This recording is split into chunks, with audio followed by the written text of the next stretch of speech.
research could be a good way of feeling each other, giving a presence to others, witnessing each other's, giving this sense to the participants that you are not alone. I'm here. You can share what you want in a safe, psychologically safe place.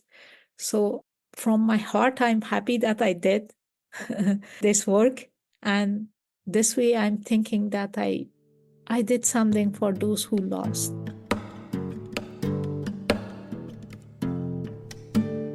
Hello and welcome. As always, I'm Abbie. This is Stories Lived, Stories Told, and today I invite you to join me in conversation with Spozhmay Oriya as we take a communication perspective on research, storytelling, and two of Spozhmay's research interests, mental health and collective trauma. To take a communication perspective is to consider what we're making and how we're making it through our communication practices.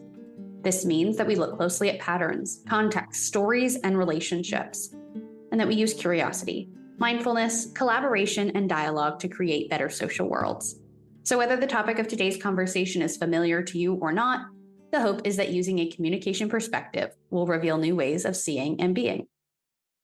At the top of the episode, you heard our conversation partner today, Spozhmay Oriya. Spozhmay is a PhD candidate in educational psychology at Simon Fraser University in Vancouver, Canada. She was assistant professor of psychology and educational sciences at Kabul University from 2007 to 2021. In this conversation, we will get to hear Spozhmay talk about the research she has already done related to mental health. And also we get a little sneak peek as we get to hear about some of her upcoming and ongoing research about collective trauma, her hypotheses at this point, and what she hopes it can mean to people. This episode is the first in our education series. And I've chosen to include this conversation as part of this series for a few reasons. First, research is a huge part of education because it informs so much of what is taught, and also it's conducted by people like Spozhmay, who are our educators at universities and students of graduate programs too. And for most of us, we don't get to see behind the curtain of what goes on in research and how researchers relate to their work. So I'm excited to share this for that reason, because Spozhmay has some really beautiful things to say about research as a way to heal and research as storytelling. I've also chosen to include this conversation because, interestingly, much of the focus of Spozhmay's research is university students and their experiences, specifically at Kabul University, where she used to teach. So I think it will be interesting to hear about her experiences as a researcher and faculty at a university in Afghanistan, and how she engaged with that community through her research. So let's begin the conversation with Spozhmay.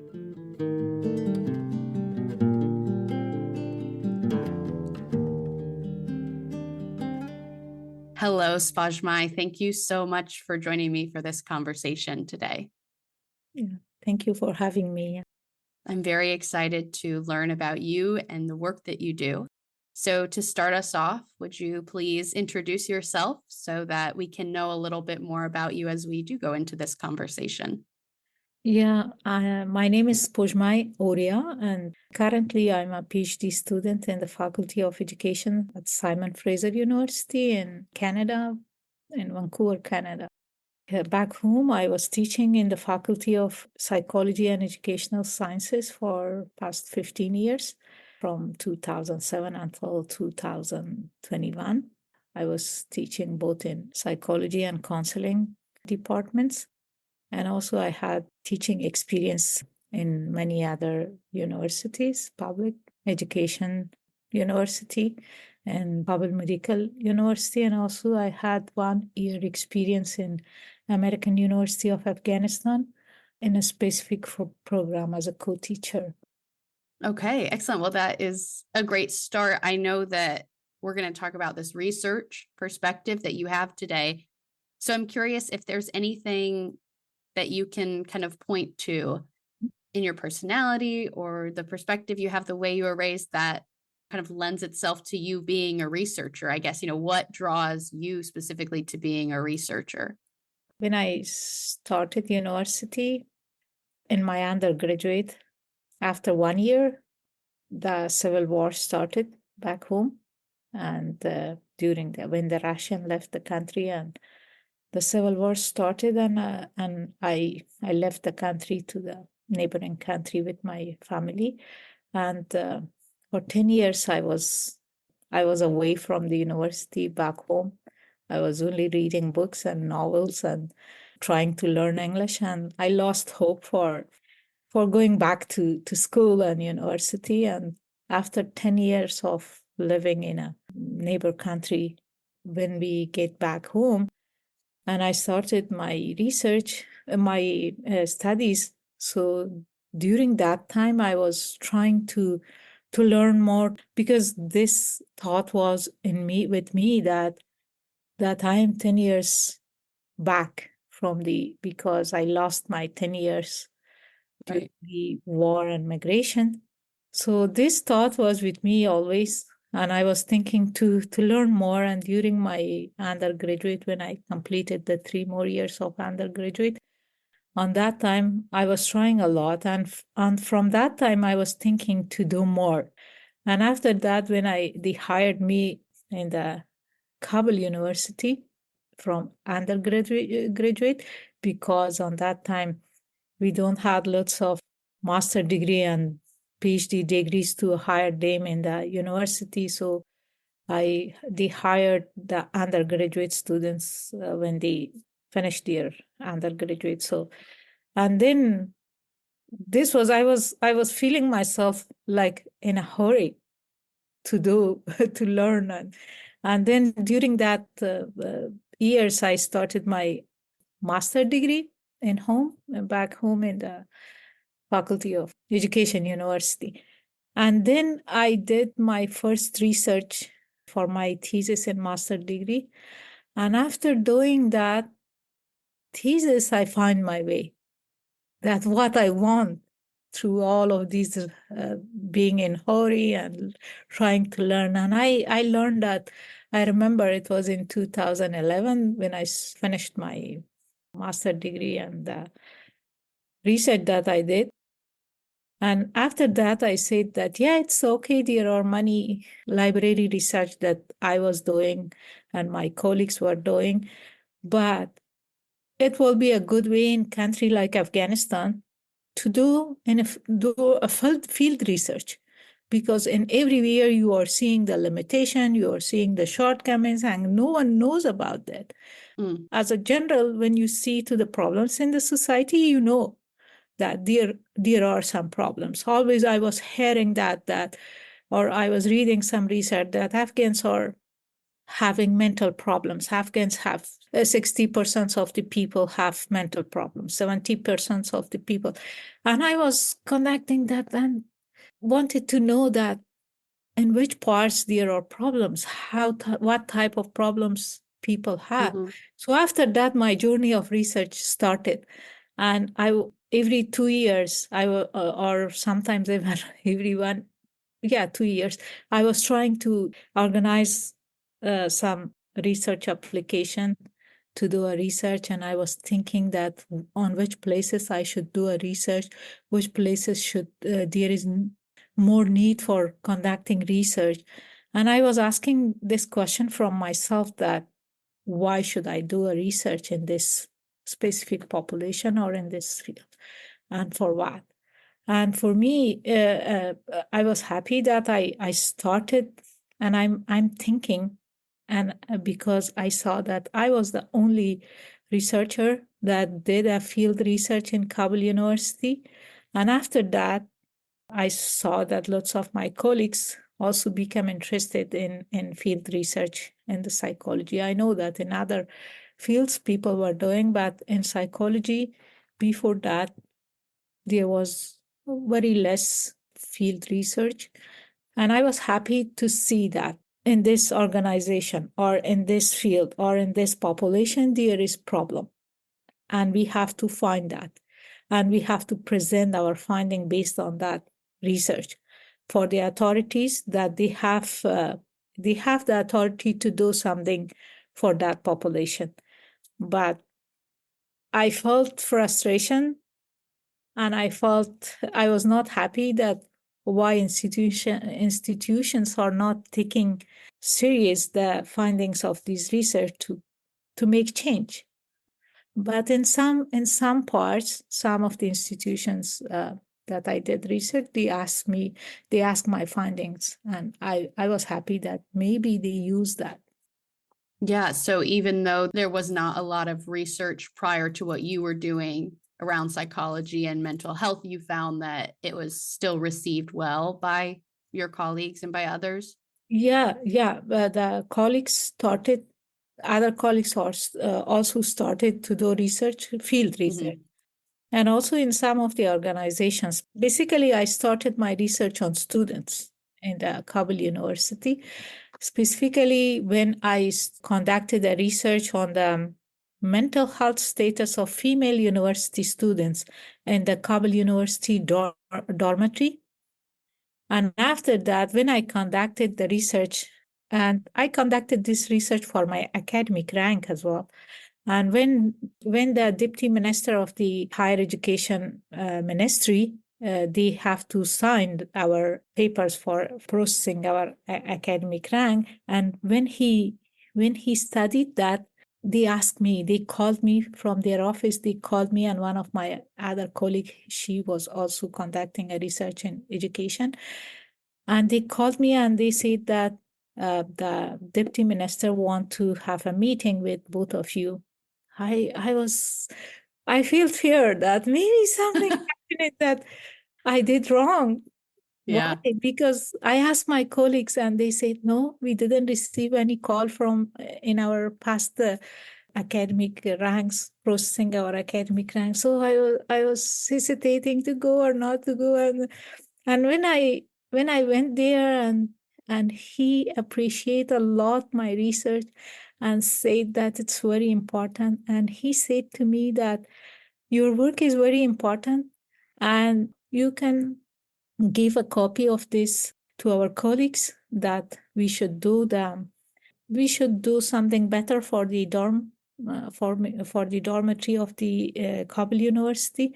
And he said to me that you have to have a presentation of your findings. It was the first time, and for me it was very Wow. interesting. He said that you have to have a presentation in the dormitory for your findings. They have to be aware of that what's going on in the dorm and what the Mm. female students what they are experiencing. And also, he requested me that I know you are teaching in university, you are doing lots of research, you are very busy, but you have to do something for your country freely without having any compensation or salary or things. He requested me that you have to find a time, for example, every 2 weeks, go to the dorm and have presentation like psychosocial awareness for these female students, and they will benefit. I said that I have lots of responsibilities. How can I do? And he said to me that you have to give back to the society. I know we don't have money to give you for these trainings. And then maybe for 3 or 4 times I went to the dormitory and gave them the students who were there, they were very happy. And they said that when we are seeing these presentation and we know about the mental health awareness and we know about our own situation, we can understand how we feel. We can understand what type of problems we have. So it means a lot to me. And now that I'm no longer an instructor in Kabul University, and when I look back to my past experience, I feel happy that I did something for the society. I did something for my students. I did something in the dormitory, that there was students from around the country from different universities. So I always feel happy for that. Yes. Yeah. It's really exciting how your research has become something, and I imagine will continue to be something that can help people in their real lives rather than, just being research that sits on a shelf and it's theory and Yeah. maybe somebody reads it every once in a while, but it can be this Yeah, and real thing. this was one of my. I was always asking that why people are not using the research findings, Hmm. but those who were interested, they were using that. I remember my first research that I did in my for my thesis in the master degree. It was about the depressive symptoms, level of depressive symptoms in Kabul University students. And I was happy that the minister on that time, the deputy minister of there was another person as a deputy minister of the Ministry of Higher Education, and they wanted to establish the counseling centers in some universities in Afghanistan. I cannot remember the year, but it was, I think, 2012 or 13 after my research. And they find my book because I published my research in a small booklet, and they found that. And I was also part of that meeting in the Ministry of Higher Education that I went instead of the dean of our faculty because he was busy. And he said to me that you can join this meeting because you know about these things and I have another appointment. And I was not know that they will use my research. And when I went there in that meeting, there was an American professor as well, Dr. Fred, his name was, and the deputy minister of the Ministry of Higher Education, Dr. Muhammad Usman Baburi. And I saw that with their hand, there was my book that I shared it with some colleagues, and they found that, and they said that it's very helpful, and it gives us the idea that how there is need of counseling centers inside the universities. So yeah, all of these gave me a good sense. Maybe most of my colleagues don't know about this, but for me, it's a lot.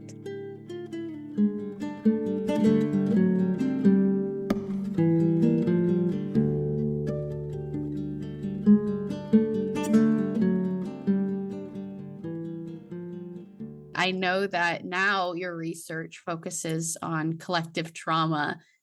And I know you've covered many things, many areas of research in your work. So I'm curious about how this focus on collective trauma emerged or kind of came out of your original research around mental health. Yeah, because in the past I was mostly interested in mental health. I didn't have any degree in the mental health, or my undergraduate is in general psychology and my master degree was in the education because we don't have the degrees, master degree or PhD in Afghanistan. So I did my master in education, but the focus of my research in master degree was psychology, which I did on depression because I was teaching in psychology department in that time, and the courses that I was teaching was related to mental health, like this foundation of well-being, foundation of mental health, and also psychopathology courses. And because of that, I was interested to do research in this field. So I was, but after when we established the counseling department in the Faculty of Psychology in Kabul University, I was part of the team along with my other colleagues that we worked on the curriculum of the counseling department in Kabul University. And then I shifted to counseling department. And there we had another course which was not taught in the psychology program. It was in the counseling program, in the counseling department, in the name of trauma and crisis intervention. And that course was new for me. I collected lots of data for that to make a chapter for students to teach that. And I couldn't find a lot of data in that topic. So on that time, my English was not like today, but it was a little bit, I was understanding and translating from English, it was good. And I was taking the help of my instructors who were good in English to translate materials for the students. And it was 2019 when I take the first course with a pocket project and Academy of Inner Science. And there I saw the trauma. I from a different lens. And I like it a lot. And I was trying to translate their materials and add it to my chapter.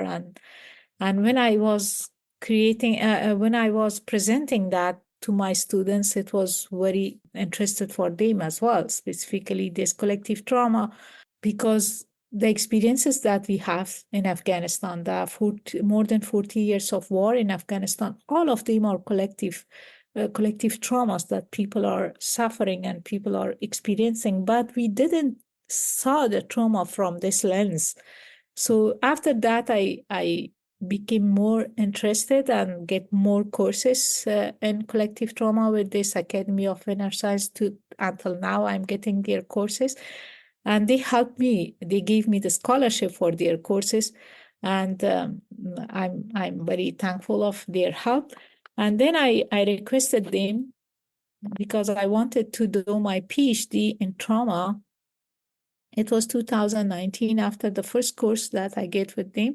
And at the end of the course, I requested them that I want to get my PhD in trauma, but your organization is working in trauma. If you have facilities to help me to get, and I couldn't find any program to be focused. The PhD should be focused on trauma.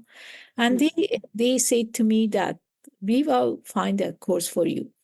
And they found an online degree on that time because the internet in Afghanistan was not good, and also the time difference that in the middle of the night you have to so Right. I couldn't accept that, and we were not aware that the situation in Afghanistan after 2 years will be different. So, and also in that time the Ministry of Higher Education in Afghanistan was not accepting the online degrees. So I was thinking that they are not accepting if I study with all of these problems, internet connection. But for my own understanding, it was good.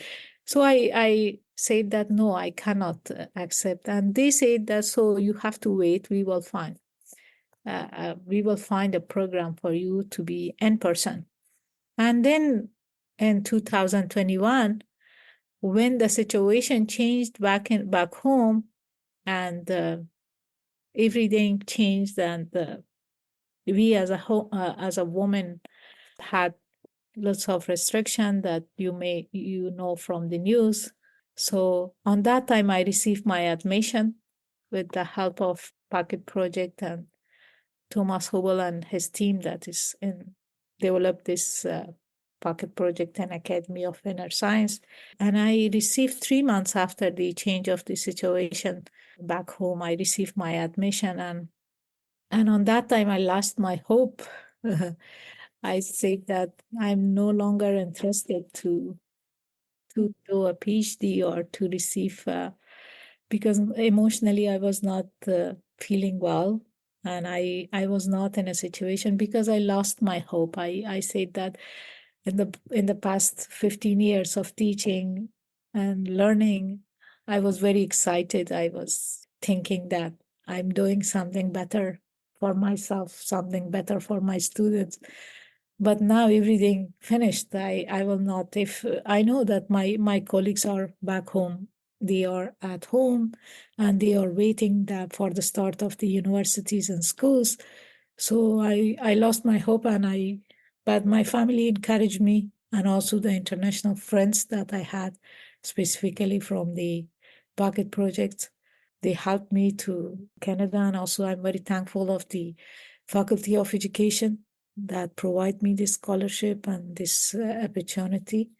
And then I decided there is no specific degree in trauma, but I can do my research in the collective trauma. So now my focus of research, my program is educational psychology, but the focus of the research is the collective trauma of war, because I'm thinking that there are lots of research from side of the international researchers and national researchers who in Afghanistan about the trauma, about the in form of PTSD, in form of depression, anxiety, and as a whole mental health. that I'm thinking that they are seeing from a different lens of individual lens. They are seeing trauma, they are researching trauma from, I know that personal trauma or individual trauma and collective trauma are not separate from each other. But I'm interested to see from this collective lens that how traumas affect people collectively, how it affects our behavior, our communication with each other as Afghans, how it affects, how we can see that its symptoms in society. When you see to the society this fragmentation that we experience, this the fragmentation, the collective numbness, that people have problem in feeling each other. And I heard from one of the colleagues in the Pocket Project that I like the sentence that she said, that when we are feeling each other, we are not killing each other. So yeah, and I thought with myself, yeah, we are not feeling. There is distance among us. We are fragmented in groups, like gender groups, like ethnic groups, like religious groups. So why this fragmentation? Why this collective numbness that we are seeing that there are suffering, but we are not thinking about each other? So I learned from these collective trauma courses that these are the collective symptoms, the collective reactions that's part of this being part of different ethnic groups. It doesn't mean that we are bad people, but why we are not feeling each other? Because we are experiencing this intergenerational trauma of these 44 years of war, or more than 40 years of war, and we didn't receive any support, psychological support. We are carrying these traumas because we are not getting support. We don't know how to integrate our traumas, and because of that we are repeating the same pattern in our history. We are repeating the same pattern in communicating with each other. So because of that, I become interested to do a research in this, and I hope that it's the beginning part, and I hope that I could do something in this field. Yeah, what else did you learn from using this collective lens that you think wasn't possible using a more individual lens? Yeah, because till now I didn't conducted my research in collective. I'm in the beginning process, and I'm doing literature review and these things to know.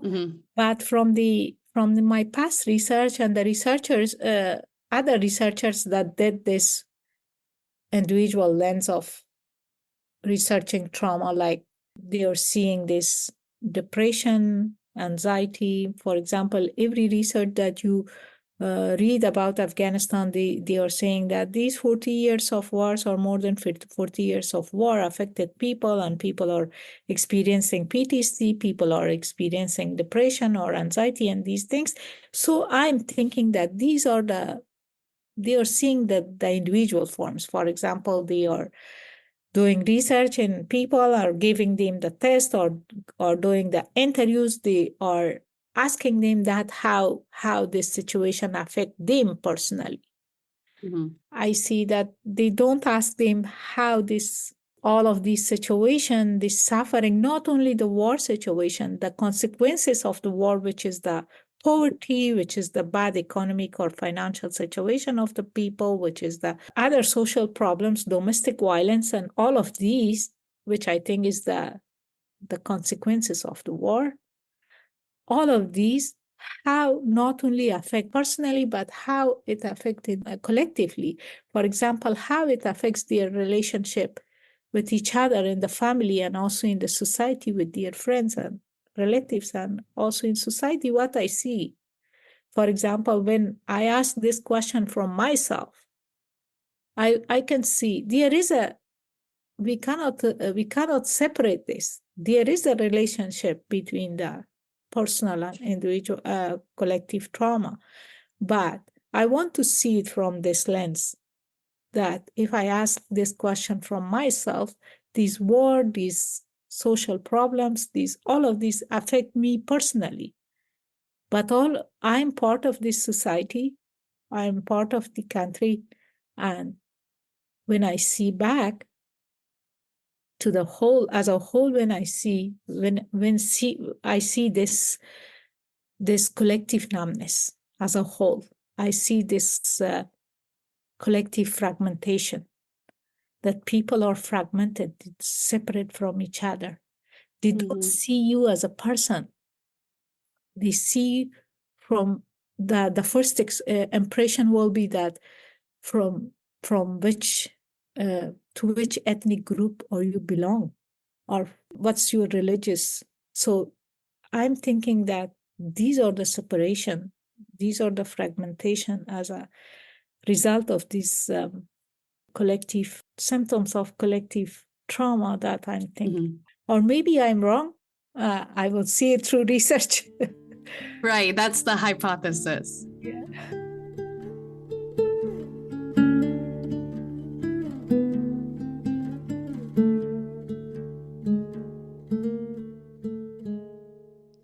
Okay, so you are no longer in Afghanistan. You're in Canada doing your PhD. And so now part of the community that your research is about is this refugee community that exists there. Just to clarify, I don't want to put words in your mouth that you wouldn't say yourself. Do you consider yourself a refugee?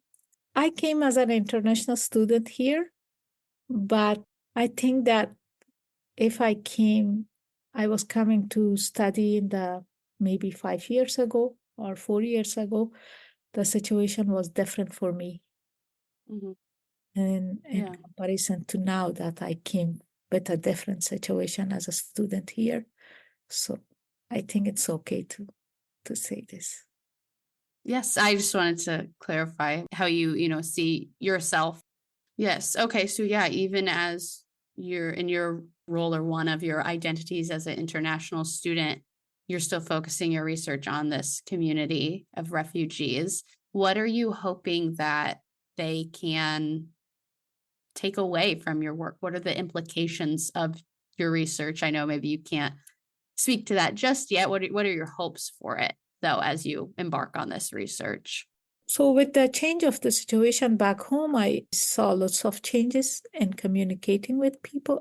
When Afghans are communicating, I'm not saying that all Afghans are communicating this way, but majority after the situation, I saw more this fragmentation among Afghans of being from different ethnic, specifically this issue of ethnicity.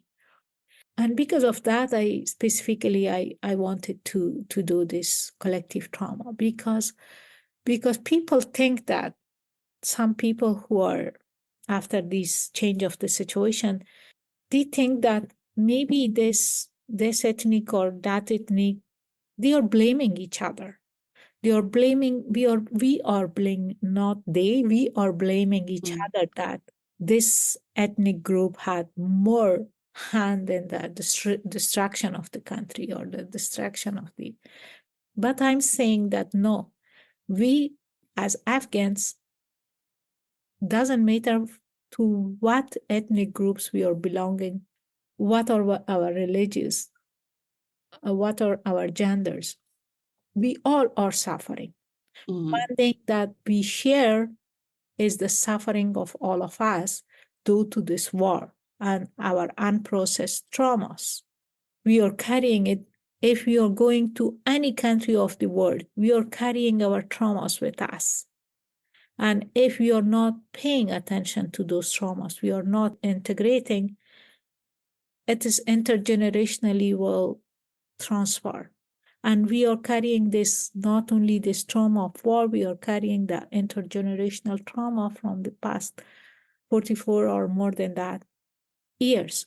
So I want to see this in my research and say this, the takeaway you said that, to say that what we are experiencing now, it's not because we are bad people. It's not because this ethnic group or that ethnic group is bad. It's because we all are suffering. We all have experiences of trauma. We don't know about what we are experiencing.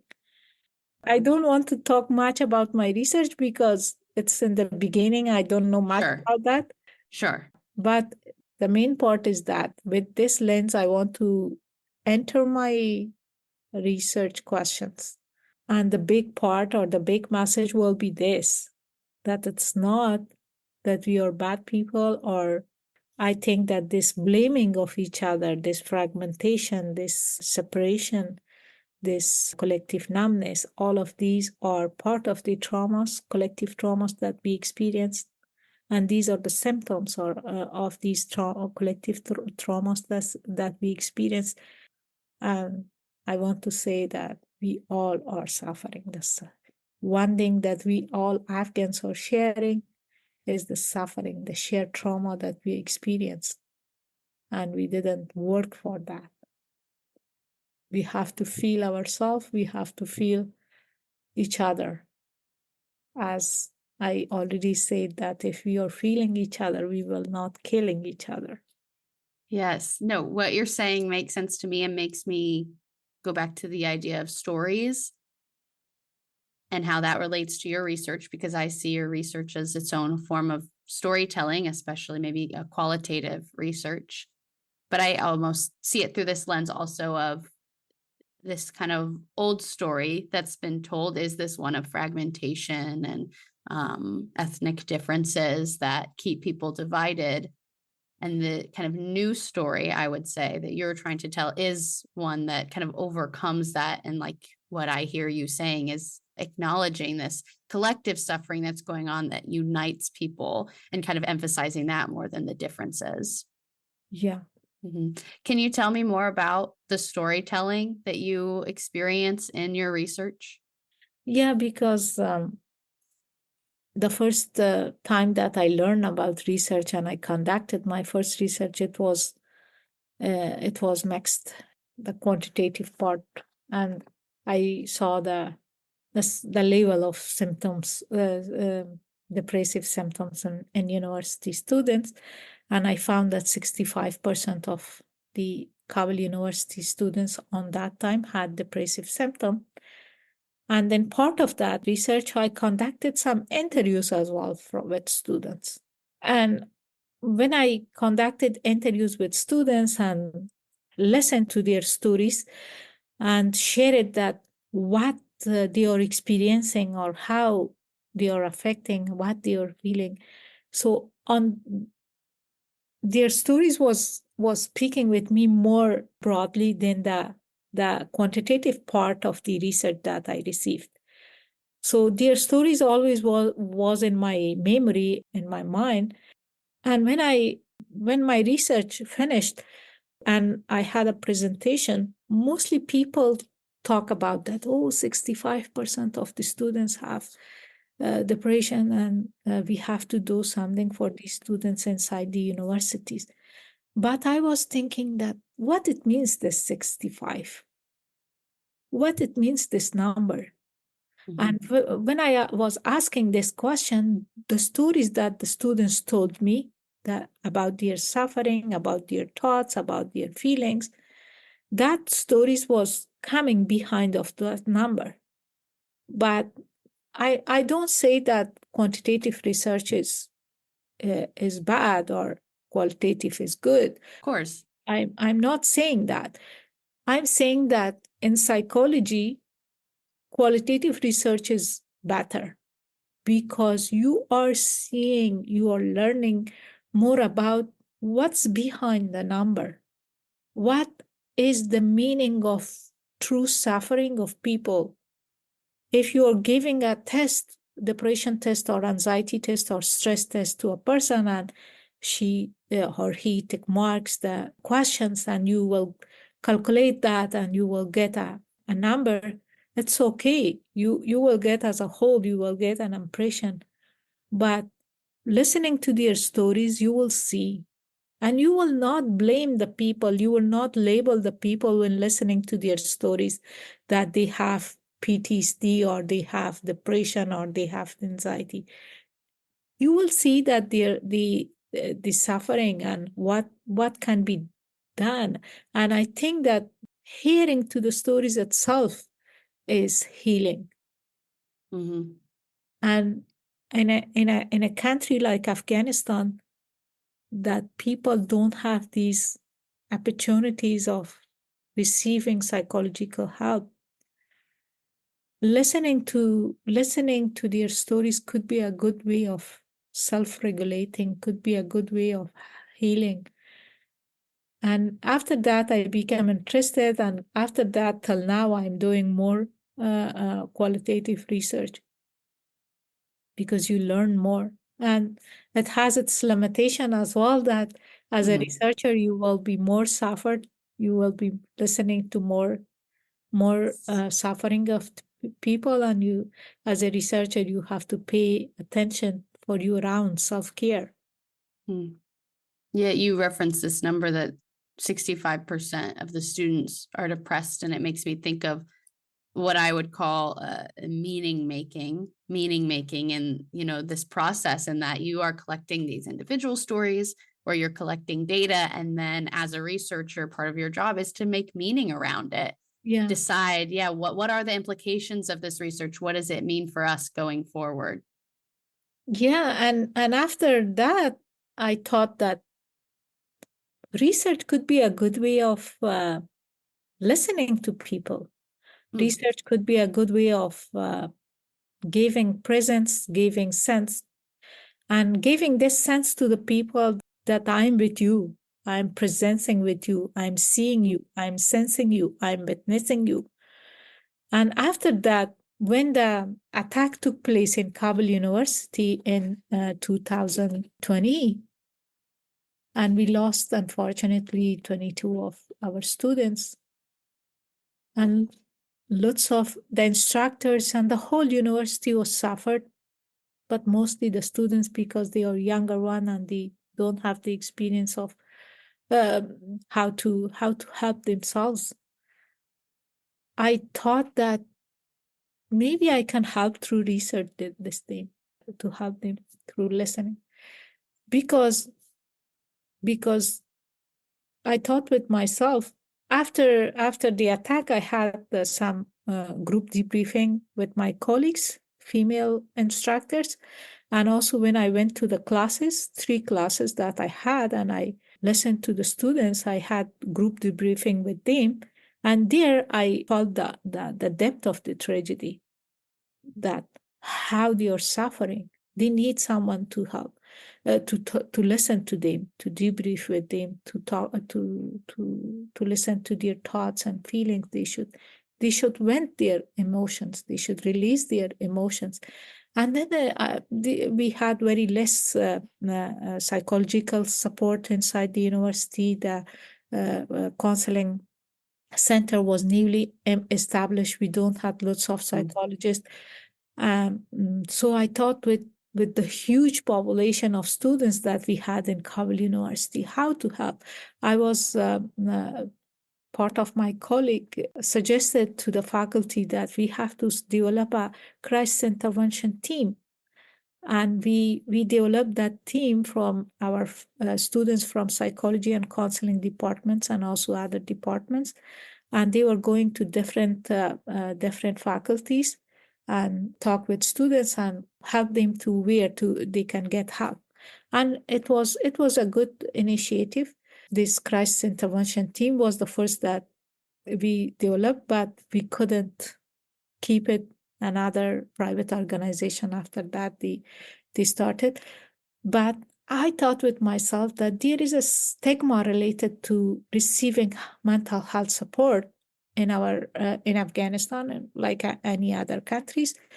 So maybe lots of people don't come to the faculty of psychology and get help, or go to the counseling center, because counseling center building was close to the building that the attack took place, and many students are avoiding that place. And I was thinking that maybe conducting a research will be a good way. In this way, they will not receive that stigma. They will, I can help them to And then I talked with some of my senior students in the counseling department, and 4 of them helped me in data collection. And like we use this snowballing, for example, we talk with our students and then they were talking with others and they were coming and say that I also want to talk. I also want to talk. And it was very, very good experience for me. I know it was hard to listen to their stories because I was also part of that community. I was also suffered, but in comparison to them, I was in a better situation because in the day of the attack, I was not inside the university, but still. And I received good result because after at the end of the interviews, they were saying to my students that they did interview to me as well that it was very good. We want to talk about our feelings because we don't talk about our feelings inside the family because we don't want that our parents or family members feel bad, but we want to someone else to talk to someone else, and it was a good. So I'm happy that that I could help them. But after that, when the situation changed, I couldn't find the time to work on those interviews. And then it's 3 months now that I I reached to the end of analyzing those interviews, and I hope that I could publish it in a good journal. But I did three time I get a presentation in different symposium here in Vancouver and also in Germany in many mini conference, online mini conference. So from this research, I also learned that how it matters to listen to people. Yes. How it matters, how it's important to when people talk from their hearts, when people trust you and share what they experience. And it was the first time that I add the counseling skills in research. Counseling skills with research to help the students. Me and my students who were collecting the data, we used the counseling skills like deep listening, like interpreting their meaning and many others. Because our aim was not to collect the data and writing an article and publishing. Our aim was to help. And for helping, we use the counseling. And also the 2 takeaway of this research is that research along with counseling skills, that I think it will be a first research that we use the counseling skills with research to help the students can be helpful in sensitive situation like this, and also could be helpful if the stigma is very high related to mental health situation. Because in this way, people are coming and talking and they don't feel the stigma. And also research could be a good way of feeling each other, giving a presence to others, witnessing each other's, giving this sense to the participants that you are not alone. I'm here. You can share what you want in a safe, psychologically safe place. So from my heart, I'm happy that I did this work. And this way I'm thinking that I did something for those who lost. Even they are not alive, our students are not alive, but I wanted to be their voice with this research. Wow. Yes, I'm so thankful you brought that up because you really can't talk about stories without talking about the space that you're speaking the story into, if that makes sense. Thinking about how you were able to be intentional in creating a space for students to tell their stories that didn't exist for them anywhere else. Yeah. Which goes to say, too, that, it's not just the findings of the research or the implications of the research that are meaningful, but the experience of doing this research was meaningful. It seems not only to you, but I imagine for all of those students as well. Yeah. Yeah. And I till now that I'm reading those interviews, I feel the lost student with this research. And I hope that publishing the findings of this research will be a small step for remembering those lost students. I know that we lost lots of our our people and the suicide attacks and wars, but part of the Kabul University instructors and being a past instructor of the Kabul University, I want to give this tribute to the students and be voice of the students that their lost fellows, their lost friends and students will be remembered forever through this research. Yes. Yes. Well, I am so appreciative of your time today and getting to hear all about your research and the perspective and what you've learned from it. As we wrap up, is there anything else, any last words you'd like to share about your research? Yeah, I want to say I have a message for my colleagues who may listen to this interview or any researchers in the field of counseling and psychology, that stories are matters, and also do research. Yeah, conduct research for change, for creating the change or for making the change for better. Thank you. Thank you. Thanks.